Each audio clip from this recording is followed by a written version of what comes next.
am Doomsvince, and this is day 112 of Spawn Year.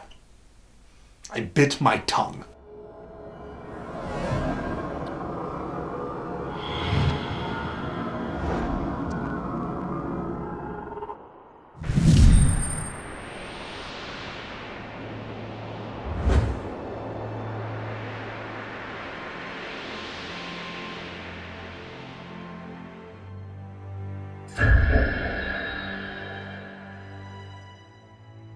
What gives a person real power over another person? Wealth, fame, stature, physical prowess, superior firepower? If you actually have all of that, then yes, you probably have some power. But even if you do have all of that, what's a lot more important is convincing people you do. And so it only stands to reason that if you have just enough resources, imagination, and intimidation skills to convince people you're really powerful, then you become as powerful as you would be if you had everything you're lying about, at least as long as you can keep that facade going.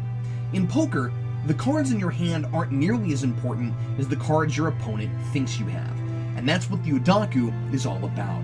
That's the last ingredient to this whole mob-killing sandwich Bendis has kept as hidden as McDonald's secret sauce until the final pages of this issue. The reason Udaku was able to take control of so much of the police department is because they were convinced there was an entire South African mob at work. But there wasn't. The whole thing, it turns out, was pulled off by one person. The daughter of a wealthy businessman, probably a gangster from Johannesburg, who has broken free from her father's influence and is now, as her father says at the end, completely out of control. To me, that makes this plot far more chilling than if it really was one mob versus another mob. One person with the right tools was able to practically bring an entire city to its knees all by herself, because she understood what motivates people. It's like sleight of hand. You distract people from what's really going on by showing them what they're predisposed to want to see, and they'll never know that it's all far simpler than they'd ever guess.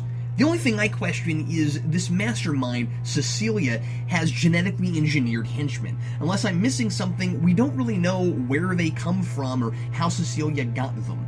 Maybe her father had something to do with them. But otherwise, I love this last development as it ties all the major story elements together thematically. This story has been all about manipulation and how dangerous an understanding of basic human motivation can be in the wrong hands. Fiction writers have to ask these same questions about their protagonists and antagonists. What do they want? Why? And what are they willing to do to get it? And if you know those three things for certain, you can control anyone. The feds took advantage of Twitch to get information. All he wanted was someone to talk to, so they provided that until they had what they wanted. Sam and Twitch wanted a stable cash flow, and they wanted to be relevant again. Lieutenant Barnes wanted honest cops, and Cecilia wanted, as she says here, a patsy, someone everyone could blame for her crimes and take the fall. So she gave all three of them what they wanted to put Sam and Twitch in that position. Oh, Cecilia, you were breaking their hearts. You were shaking their confidence daily. Most of this issue takes place in the hospital, and it's intense. Twitch tells Dr. Death to hide in a closet, and then Sam, Twitch, and the feds, with Falzone, leave the room, and there's no one outside. They were certain the men in the white coats were there, and the guards the FBI posted outside wouldn't answer the radios, so something's going on. They find, sure enough, the dead bodies of those guards, a patient, and a nurse. And it turns out the noise outside their door was a distraction, so Cecilia could steal the tape recording of Falzone's testimony. When Twitch goes back for Dr. Death, there's a terribly emotional moment where he thinks she's been killed too, seeing blood on the closet door. But he, and I, both breathe a sigh of relief when she's okay. Twitch chases down Cecilia. She explains why she's involved Sam and Twitch in her scheme and tries to use his family, who she knows is most important to him, to manipulate him again. She says if he doesn't let her go, she'll kill all his children, one by one, over time, giving him enough time to grieve and move on between each. It's a sadistic, heart-pounding, and well-written speech by Bendis.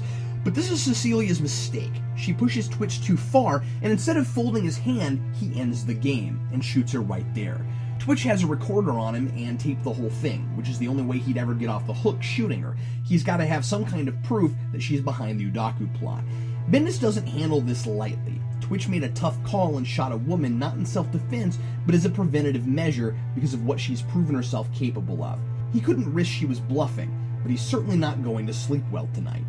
It does end too abruptly for my taste. It's a little hard to believe she went to that hospital and risked exposing herself like that. If her minions can kill every member of a mob family, surely they can steal evidence. It feels like she had to be there so the story could end, and Bendis is struggling to make that believable. But overall, I found this story both thrilling and captivating, and I'm hoping against hope for a lot more stories from Bendis about Sam and Twitch.